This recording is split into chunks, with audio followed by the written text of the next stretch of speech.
ou pile? Joël Amand à Javon. Personnage. Foka. 55 ans. Retraité.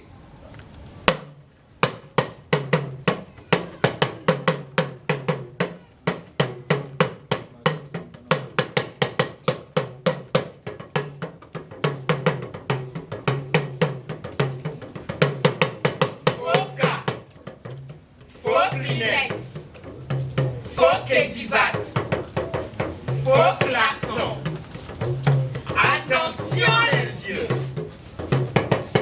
Employé éphémère d'une entreprise passagère dans la force de l'âge, à un moment où tout un continent vibrait de fierté et bombait le torse. Dahamé, 50 ans, retraité.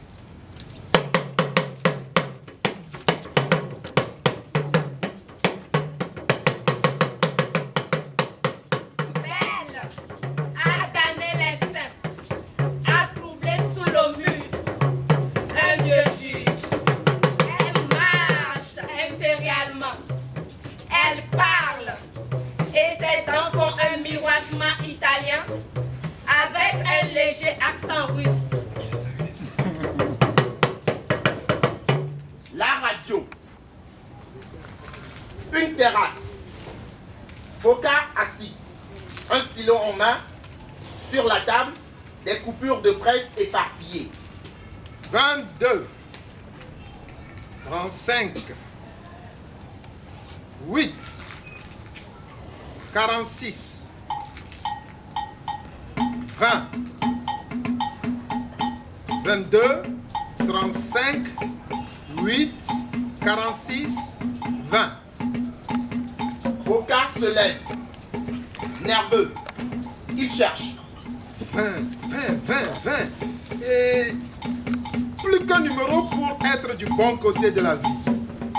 Ceci est un secret. Bientôt, très bientôt, je serai un homme riche grâce à la loterie. 30 millions bien comptés que je m'apprête à gagner. Mais avant, il me faut le dernier numéro à 2 chiffres. 1, 2, 12. Voilà, je l'ai. 12. Comme une évidence. Depuis que le 12 me joue des tours, à me faire avoir à chaque tirage comme un con. Un chiffre régulier. Et moi, l'imbécile, je me disais toujours impossible que le 12 revienne. 3 fois que j'ai raté la mise à cause du chiffre 12.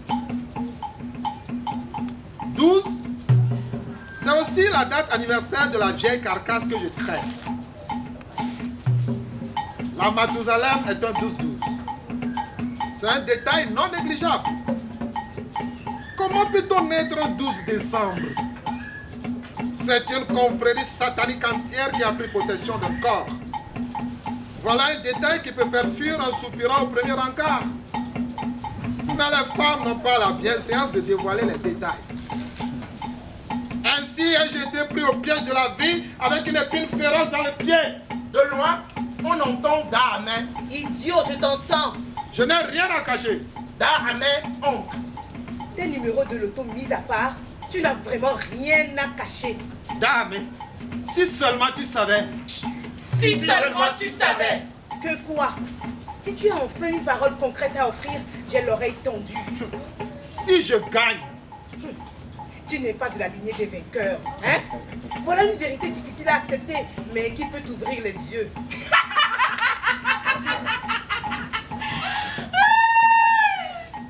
Oh, si je gagne, Tu? je demande le divorce. Ah!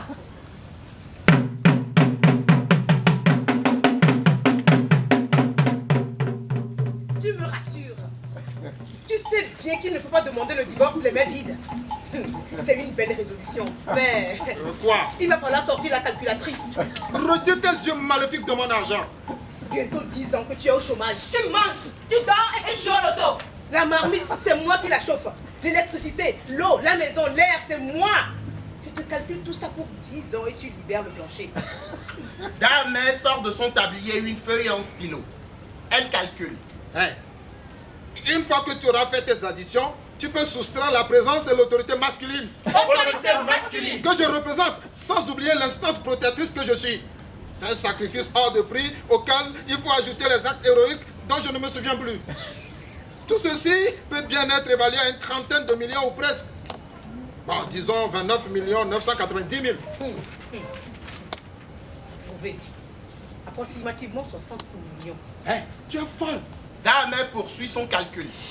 Une championne de la malhonnêteté. Oh, tu m'embrouilles. Voilà, j'y suis. Donc 60 millions moins tes 30 millions que tu t'octroies sans raison et que je ne contesterai pas par magnanimité. Le reste, à peu près 30 millions encaissés pour le divorce. Oh, vivement. Tu es une sorcière. Qui nourrit un ange pour le bouffer plus tard. Qui sait? Il y a bien de corps sains qui se baladent. Même les sorcières discutent debout. Escroc! Voilà ce que tu es. Tu as volé ma vie. Te voilà maintenant en train de vouloir faire me battre sur mon argent. De sorcière à voleuse, je gagne en estime, dis donc. Foka presque en pleurs. La mise est à 30 millions. Pourquoi en vouloir autant mon argent? Ces beaux billets fabriqués pour moi qui n'attendent que mes mains pour exister. J'espère que tu comprends que c'est ce gain est hypothétique. Ils sont à moi, c'est 30 millions. Et tu n'auras aucun centime. Dame en colère sort. Noir. Qui est? La folle. Et Alim, il me manque le dernier chiffre. Je ne peux tout de même pas jouer dans le noir. Allez, dame, Alim, on rediscute de tout ça une fois que je serai millionnaire. Lumière. Dame entre à nouveau. Ceci n'est qu'un avant-goût. Et la suite donc, Il faut être là pour rendre témoignage. mon dos parlera pour moi. Dame rit. Et dame, les disputes ne doivent pas toucher au ventre. Hein. Le rire de Dame devient de plus en plus grand. Dame, le ventre est sacré. Tant que tu ne signes pas noir sur blanc que j'aurai mes 30 millions, ta langue ne touchera aucune fourchette. Plus d'eau, plus de lumière. D'ailleurs, je retire le billet de loterie si tu ne me rembourses pas à l'instant. Oh, ces pauvres billets sujets à la chance. Tu sais mieux que quiconque que depuis quelques années, la chance n'est pas mon plus grand allié. Il faut aller mollo et espérer une chose, que le billet triomphe. Après cela, nos bagarres auront un sens. Eh, tu peux que la rivière est. Azoli me prend un élo. Viens-moi. Tout est né. On reconnaît la viande qui sera douce à la démarche de l'animal. Oh, tu es pauvre en parole imagée, ne force pas.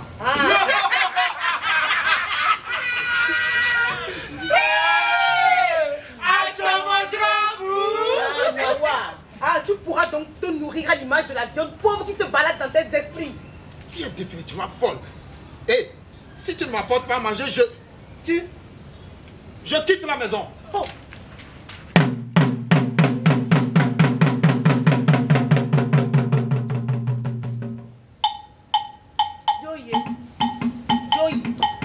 Joy n'est ma bouée. Nous soucou bientôt.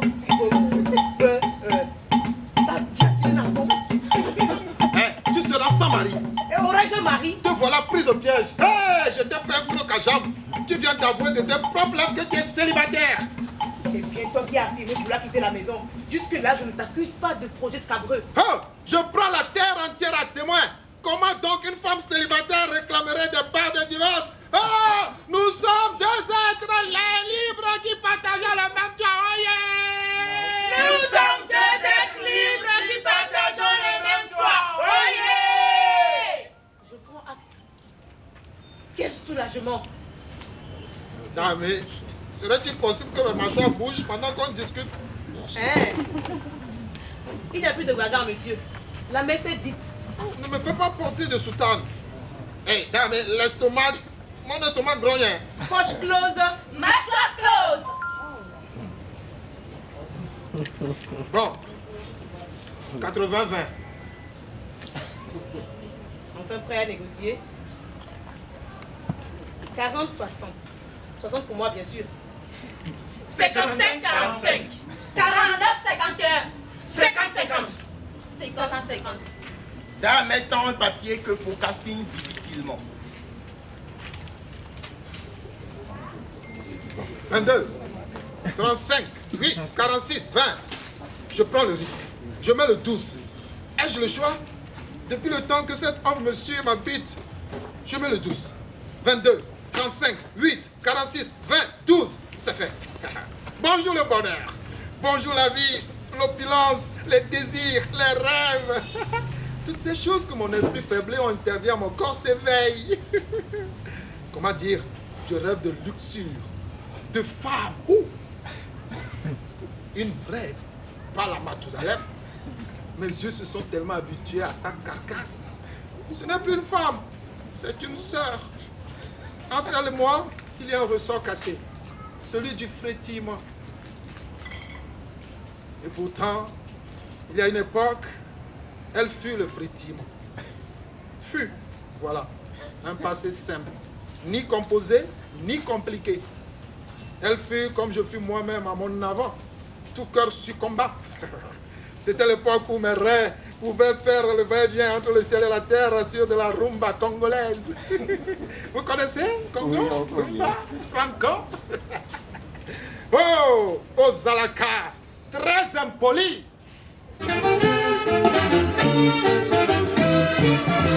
Ozalaka na yo très impoli,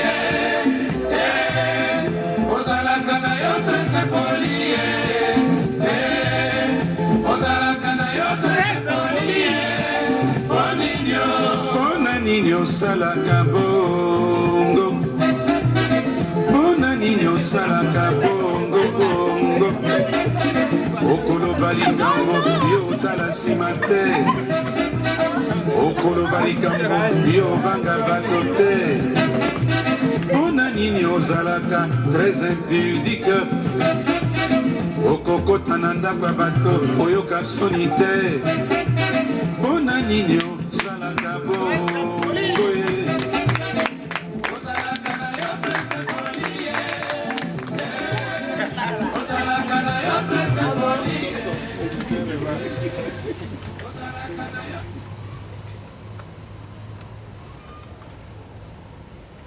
C'est à cette époque que Fokaku est devenu Foka. Foklines. Fokedivat. Foklasson.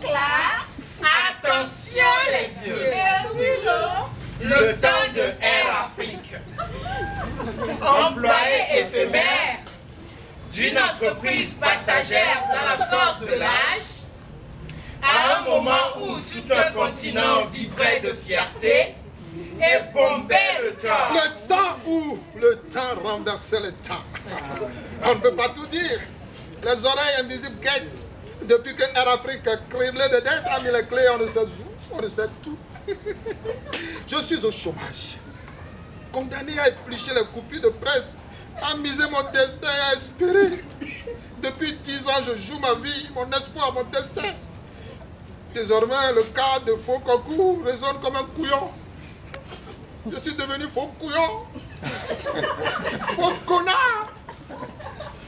Mon seul espoir pour retrouver mon déhanché et ma vie se retrouve dans ce billet.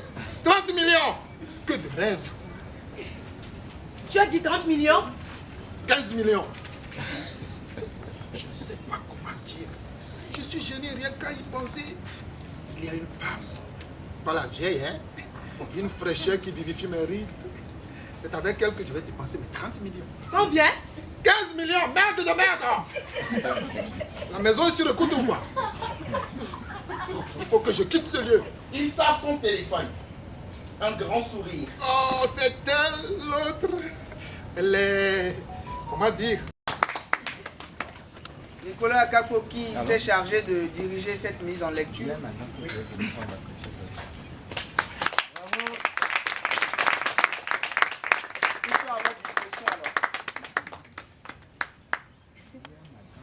Voilà, bonsoir à vous et merci d'être passé. Le travail. Donc d'abord, je vais commencer par présenter les comédiens. Jean Toubleau.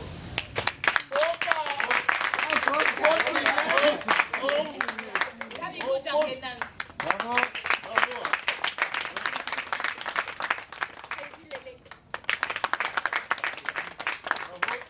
Fabrice Paraiso.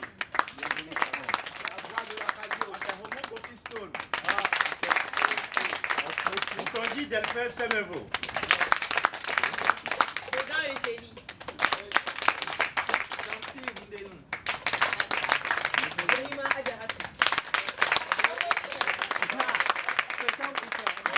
Je crois que Joël sera très content de voir. Je ne sais pas si vous avez filmé ou la vidéo pour lui envoyer. Donc merci à tout le monde et à tous ceux qui sont venus pour suivre cette lecture spectacle qui est pour moi déjà un grand spectacle. Hein. Donc vous avez déjà cité tous ceux qu'on doit remercier. J'accompagne ma voix, Escale des Écritures, pour dire que vous avez sûrement le grand merci et la joie de Joël Adjamon. Et Escale des Écritures vous remercie.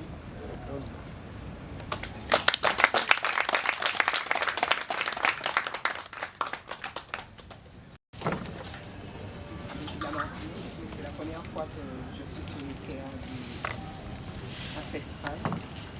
Puisque comme vous le savez tous,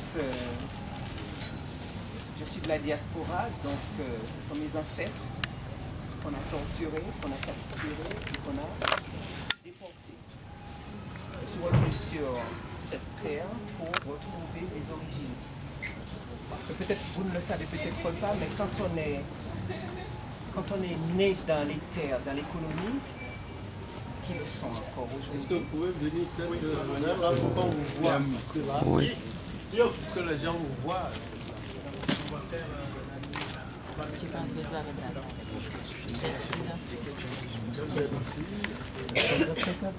Je disais donc que je viens de la Martinique et je suis très heureuse d'être parmi vous. C'est la première fois que je viens.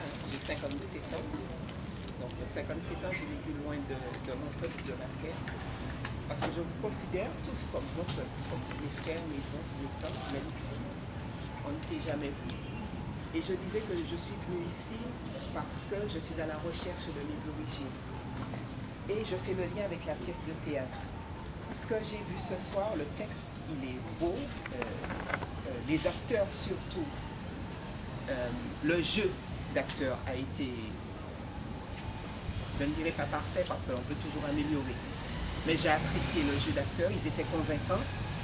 Mais le texte en lui-même me pose question. Pourquoi? Je me questionne parce que, à travers mon regard, ça c'est mon regard à moi, j'ai vu une scène occidentale. La question que je me pose, est-ce que ici, dans la culture africaine, se pose ce problème de vénalité, la vénalité, un divorce, même si je sais que c'est une comédie, hein, mais quand même le théâtre représente quelque part une partie de la réalité. Est-ce que dans nos foyers ici sur le continent, ça se pose en ces termes-là ou ça peut être différent, résolu d'une manière différente? Parce que j'apprends à connaître la culture, je ne la connais pas encore. Je n'en sais que ce que j'ai lu ou que je sais de l'extérieur du continent. Alors pour moi, la scène de théâtre, j'ai vu là une scène lambda qui peut se produire dans n'importe quel foyer occidental, hors de l'Afrique. Alors, rassurez-moi ou donnez-moi les informations nécessaires. Est-ce qu'il est possible que je ne parle pas de l'Afrique occidentalisée ou moderne? Je parle de celle qui est vraiment rattachée à ses valeurs, à sa culture. Et voilà. Est-ce que je me trompe ou pas? Est-ce qu'on peut retrouver ça dans cette scène-là dans un foyer endogène? Est-ce que ça peut se... Oui. Voilà. Merci madame. Merci. Alors, quelqu'un veut répondre, dire quelque chose. Vous connaissez tous le texte, hein, comme moi. Vous pouvez répondre. Est-ce que cette scène-là... Ou ce problème-là peut se poser en ces termes-là? Est-ce que ça correspond à la réalité africaine?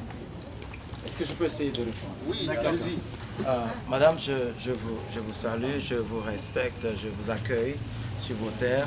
Je suis moi-même togolais. Je suis revenu sur mes terres il y a à peine une semaine. Et donc je connais d'où vous venez. Je connais la perspective que vous avez par rapport à une pièce de théâtre pareille. Mais votre question pose une autre problématique. La problématique est celle-ci. Vous avez découvert une Afrique rêvée, une Afrique une Afrique de onirique, d'accord? Ce que nous sommes devenus comme Africains, ce que nous sommes devenus comme ce que vous trouvez là, c'est aussi par rapport à des transformations que vous n'aimeriez peut-être pas accueillir, parce que ce n'est pas cette Afrique-là que vous essayez d'embrasser.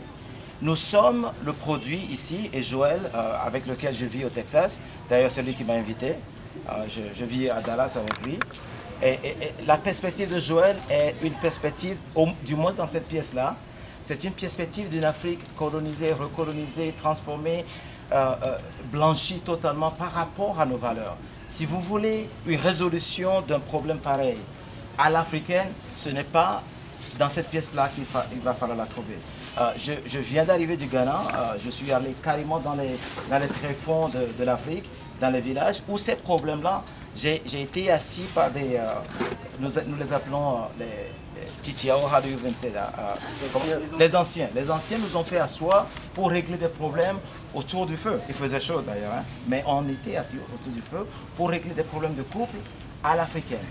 Ce n'est pas cette perspective-là que Joël voulait montrer. Cette perspective est un peu plus urbaine, elle est beaucoup plus contemporaine, mais ce n'est pas une perspective que vous allez découvrir dans une pièce de théâtre écrite par Joël ou par moi-même. Je suis né à la ville, j'ai grandi dans la ville, mais j'ai aussi redécouvert l'Afrique que vous avez peut-être cherché à voir, mais ce ne sera pas sur ce podium-là. Il y a d'autres façons de régler des problèmes pareils, et c'est tout ce que je voulais dire par rapport à votre question. D'accord? Et je vous accueille encore une fois chaleureusement sur vos terrasses. La question que j'allais poser par rapport à la mise en scène, j'ai retrouvé là des flashbacks par rapport à des gens, enfin, des moments culturels de notre jeunesse. You know, 45 000 fois la mise, Loto, je me rappelle. Hein? Et puis il y avait la chanson de Franco. Et c'est peut-être une question au metteur en scène. Est-ce que c'est un choix délibéré pour pouvoir rallier un problème aussi pressant, un problème aussi brûlant, un problème aussi grave, à des moments qui seront peut-être des moments comiques, pour un peu amener beaucoup plus la réflexion comme une pilule amère, mais qu'on peut avaler de façon plus agréable. Parce que le divorce n'est pas quelque chose de plaisant, mais la mise en scène m'a amené un peu comme sur des vagues, un peu comme sur des vagues d'eau. On est parti du divorce, et puis après le divorce n'est plus là, et puis on repart encore, ça tombe. Je suis marié, très heureux dans mon mariage, mais je trouve que la façon dont l'écriture a été mise en scène était vraiment belle pour moi, parce que ça m'a transporté à travers des moments, à travers des souvenirs moi-même, quoi. Donc c'est une question, est-ce que c'est un choix délibéré de pouvoir faire avaler la pilule, aussi amère soit-elle, de façon plus agréable, avec des chansons d'anthologie comme celle de Franco, et puis des références à la Lonato, et puis à la loterie du temps. Voilà.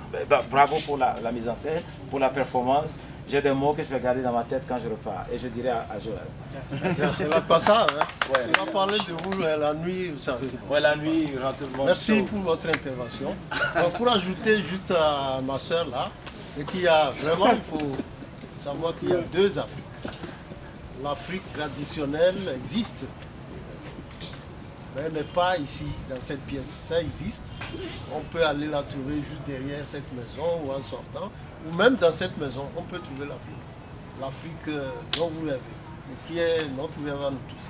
Mais il y a une autre Afrique qui existe, qui nous talonne, qui nous bouffe, et qui est celle-là, avec ces jeux de l'autosport, de télévision, de radio, de divorce, ça existe aussi.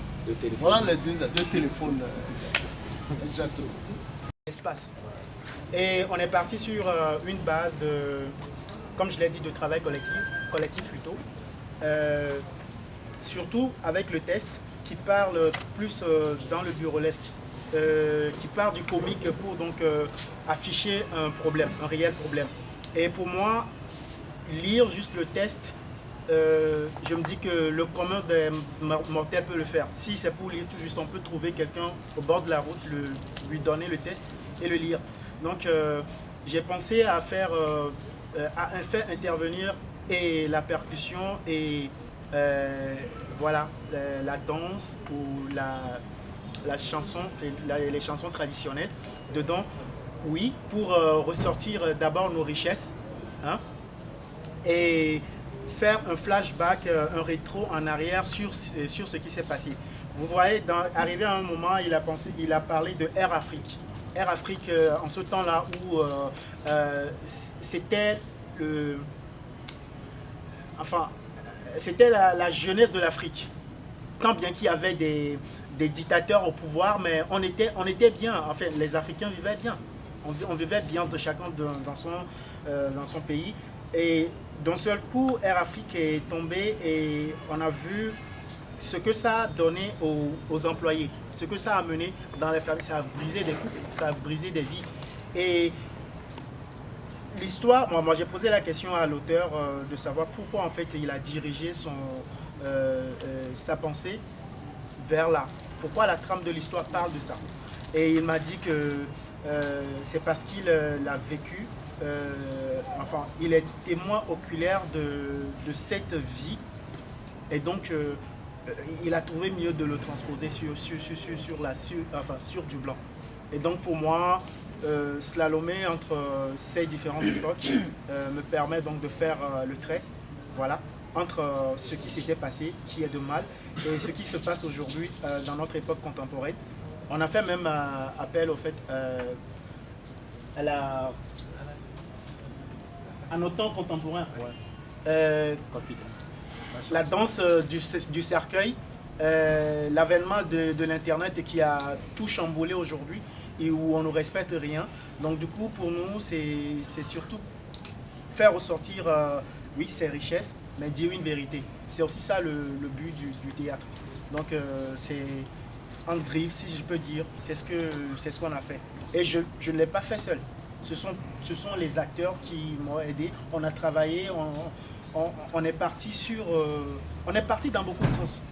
Et je vous assure qu'on a fait juste 3 jours de travail. C'est vraiment l'Afrique profonde. Il fait référence à un sourire italien, je crois, dans la description d'un des personnages. Et puis à la Russie aussi. Alors je n'ai pas compris ça du tout. Pourquoi italien et pourquoi russe? Bon, je crois que ça c'est l'auteur. Hein, c'est l'auteur. C'est comme dit, il y a tous ces mélanges-là. Vous prenez l'individu togolais aujourd'hui. Monsieur, c'est ben, la colonisation. On a eu toutes ces influences. Monsieur, la colonisation a fait de nous... On a eu toutes ces influences. On a eu toutes ces influences. Oui, mais j'aurais compris pour l'allemand.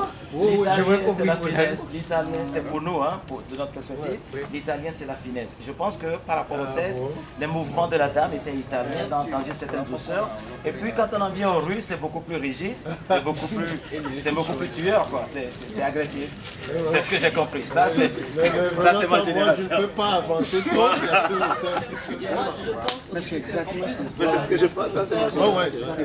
L'auteur aussi voulait un peu montrer le caractère du personnage de Foka, qui à cette époque-là, sûrement avec les moyens qu'il avait et tout, avait sûrement le privilège de pouvoir être bien instruit, découvrir, comme il aime la poésie. Donc lire, je pense que c'est un fruit de son imagination. Après, c'est multiples lectures pour séduire sa femme. Donc je crois que c'est pour le personnage principalement. Oui. Moi-même, je me suis posé cette question. Oui. Non, il y a Joël. Joël qui avait levé la main. Oui, mais on va y aller vite parce qu'on a un autre. Oui, on va aller vite. Je pense qu'il a répondu à une partie de mon inquiétude surtout. C'était en fait le choix musical. Moi, je trouve personnellement que le choix musical va très bien avec le test. Moi, je me suis retrouvé en fait dans une époque où Air Afrique était en déclin en fait. Moi, je me suis complètement retrouvé dans cette époque-là. Alors, quel âge est-ce que tu enseignes? Alors, laisse-moi finir, tu vas comprendre. Laisse-moi finir, tu vas comprendre. Parce que justement, j'allais poser la question de savoir, est-ce qu'il raconte l'histoire de quelqu'un? Parce que moi, quand je suivais, je me retrouve complètement en fait dans l'histoire d'un monsieur que je connais très bien, donc un vieux qui a fait Air Afrique et qui aujourd'hui, depuis le déclin de Air Afrique, non mais il a presque perdu la tête en fait. Et quand je fais le rapprochement avec le divorce, c'est venu intégralement à cette époque-là. C'est-à-dire que c'est pas le divorce, c'est là où je dirais que c'est peut-être une question de perspective. Ça peut pas être le divorce comme on le voit, mais en réalité le divorce est consommé en fait à l'intérieur. Ça fait qu'aujourd'hui, avec sa femme, il n'y a presque plus de communication, même s'ils vivent dans la même maison, toujours ensemble, mais il n'y a presque plus de communication. On sent qu'il y a un divorce. Et du coup, même au niveau de l'éducation des enfants, on sent qu'il y a un divorce. C'est-à-dire qu'il y a une éducation d'un côté avec la mère et d'un côté avec le père. Donc, du coup, moi, je trouve le test vraiment très beau. Peut-être que je vais l'exploiter après. Bon, juste ça.